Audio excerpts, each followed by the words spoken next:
Turkish media says the army and allied militants from anti-Syria armed groups have seized several villages in the northwest of the Arab country. According to the Turkish Anadolu news agency, 4 villages in the Afrin area were captured on Monday.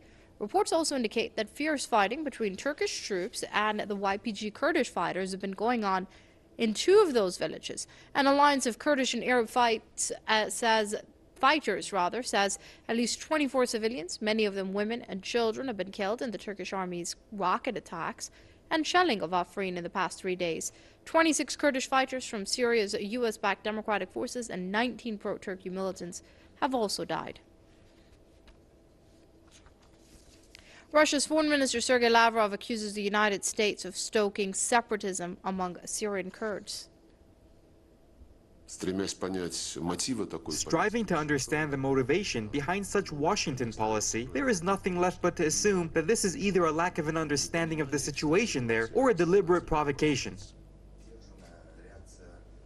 The top Russian diplomat added that Kurds should play a role in the political map of Syria, but they have also to respect the sovereignty and territorial integrity of the country. Meanwhile, Turkish President Recep Tayyip Erdogan has reiterated that his country will not take a step back from the ongoing operation in northern Syria. Erdogan says Moscow and Ankara are in agreement regarding the military offensive against the US-backed Kurdish militants. According to Erdogan, Turkish forces want to take control of the city of Afrin. They are already in control of the cities of Jarablus, Al-Rai and Al-Bab.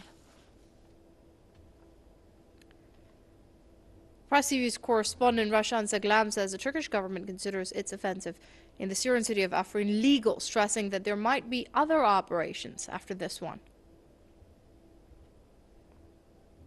The Turks are saying that they have conducted this operation in cooperation with the Russians and in consent of the Russians. However, we still don't have official information about that. And the Turkish part said, or actually Bekir Bozdagh, who is the spokesperson of the Turkish government, said that even though it was with the consent of the Russians, there was no deal done between Turkey and the Russians, giving a hope for the Russians that if the Afrin operation ends, there will not be Manbij and there will not be what's after Manbij as well.